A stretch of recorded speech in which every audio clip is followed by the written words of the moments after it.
The first time the alien Empress screamed in pain, every weapon on the throne world turned toward me, and I realized too late that I was the one causing it.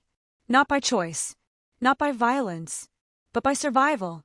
The chamber shook with low-frequency thunder as living walls pulsed like veins around us.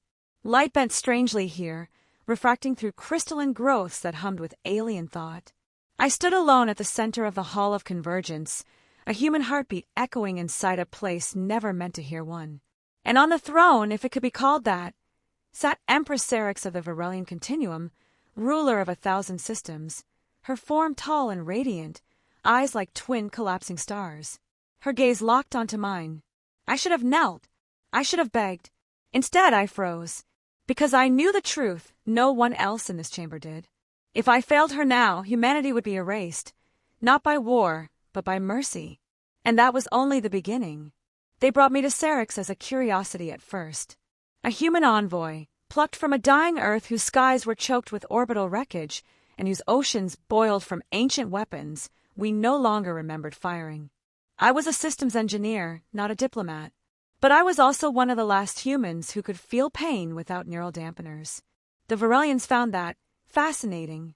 Their empire ran on logic, efficiency, and something far more dangerous, empathic resonance. They didn't rule through fear. They ruled through shared sensation. Their leaders were bound to their people through living neural networks, experiencing echoes of every citizen's emotional state. It made rebellion impossible. It also made weakness lethal. When Syrinx ascended the throne after her predecessor dissolved during a resonance collapse, the continuum began to fracture. Entire sectors went numb. Others drowned in uncontrolled grief.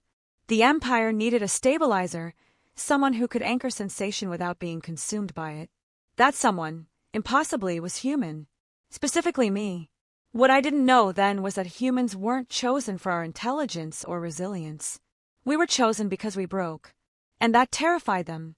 The ritual chamber sealed behind me with a sound like a closing throat. Tendrils of light wrapped around my wrists, not restraining me but sinking.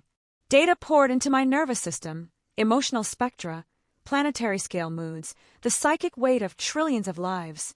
I gasped. Syrinx descended from her throne, each step deliberate, ceremonial. Up close, she was less monstrous than the legend suggested. Her skin shimmered like liquid metal, etched with glowing sigils that shifted with her breath. Power radiated from her, but so did exhaustion. "You will feel what I feel," she said, her voice layered, harmonized by unseen choirs. "And I will feel what you feel." My mouth went dry. "That could kill us both." A flicker of something crossed her eyes. "Then let us hope," she replied softly, "that you are stronger than you look." What I felt next changed everything. The connection snapped into place like a blade sliding between ribs. Pain, not physical, but existential, flooded me. Grief from dying stars, rage from conquered species, the unbearable loneliness of absolute command. I screamed, knees buckling, as the weight of her empire crushed into my skull. And through it all I felt her, not as a tyrant, not as a god, but as a woman drowning. Syrinx staggered, clutching her chest, her perfect composure shattering. The hall's lights flared crimson. Guards surged forward, weapons charging. "Stop!" she cried, holding out a trembling hand. "Do not sever the link." Blood trickled from my nose. My vision blurred. You're breaking me." She knelt before me, an empress kneeling to a human, and whispered words no one else heard. "If it hurts, let it hurt," she said. "Just don't stop." None of us were prepared for the truth. The pain wasn't a side effect. It was the point. The Varelian resonance network required suffering to stabilize. Their species had evolved beyond pain long ago, pruning it from their biology in the name of progress. But without pain, empathy decayed. Their empire was emotionally starving. Humans still felt everything. We were the missing nerve endings of the galaxy. As the ritual continued, I realized I wasn't just anchoring Syrinx. I was becoming her filter. Every sorrow passed through me first. Every terror, every suppressed doubt she'd never been allowed to express. And in return, she felt my memories. Earth sunsets over ruined cities. My sister's last message before the oxygen riots. The quiet terror of knowing your species is an afterthought. Sarek screamed again, but this time it wasn't pain. It was grief. Around us, the continuum stabilized. Reports flooded in. Sector collapses reversed. Civil unrest dissolved into uneasy calm. The Empire was healing.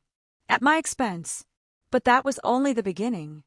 Halfway through the ritual, the truth finally surfaced, dragged screaming into the open by our shared consciousness. I wasn't the first human. There had been others. Dozens. Hundreds. They called them anchors. Volunteers, they said. Heroes. But I saw the truth in Sarek's memories. Humans burned out by the process, minds overloaded, bodies discarded once their emotional capacity was exhausted. Necessary losses, justified by the survival of trillions. I pulled against the tendrils, rage igniting through the pain. "You're killing us!" Her voice cracked inside my head. "I know. Then why?" "Because if we stop," she whispered, "everything falls apart." This was the midpoint. The moment everything twisted. Because I realized then that Sarek wasn't my enemy. She was my mirror. She had inherited an empire built on exploitation, so ancient it felt like gravity. She hated it. She endured it. And every day, she chose to continue the system rather than let civilization collapse. Just like humanity had done. The ritual reached its climax as the chamber's walls bloomed with living light. My heart felt like it might rupture. I tasted iron. Every instinct screamed to disconnect. Sarek pressed her forehead to mine, her alien warmth grounding me. "There is another way," she said, her thoughts raw. "But it will cost us both." I laughed weakly. That's been the theme of the day. She showed me the future, an unthinkable gamble. A permanent bond. Not a temporary anchor, but a shared existence. Two minds braided together, distributing the load, redefining the network itself. A human Empress hybrid consciousness. They would call it heresy. They would call it treason. But it would end the cycle. "What happens to me?" I asked. Her answer was quiet. "You will never be alone again." The chamber trembled as the old network resisted. Guards shouted. Systems overloaded. The Empire itself seemed to scream. But I made my choice. I leaned into the pain instead of away from it. Opened myself completely. Let her in. The bond reconfigured violently, rewriting protocols older than stars. Where once pain flowed one way, it now circulated, shared, diluted, transformed. The network adapted, learning from human vulnerability instead of consuming it. Sarek gasped, not in agony but relief. For the first time in her reign, the noise went silent. Across the continuum, billions felt it. The shift, the release, the strange, unfamiliar sensation of pain returning, not as punishment, but as proof of connection. The guards lowered their weapons. The ritual chamber dimmed, exhausted. I collapsed into her arms, my body shaking, my mind stretched thin but intact. She held me, not as ruler to subject, but as equal to equal. "What will they call you now?" I murmured. She smiled sadly. "They will call me weak. And you?" "I will be whatever they need me to be," I said. "Like always." She pressed her forehead to mine again. "No," she replied. "Like never before." I stayed. Not as a prisoner, not as a weapon, but as a bridge. Humanity wasn't saved overnight. Nothing that broken ever is. But the continuum changed its trajectory. No more anchors burned out and discarded. No more silent suffering outsourced to expendable species. Pain became shared responsibility. And love, real, aching, inconvenient love, became policy.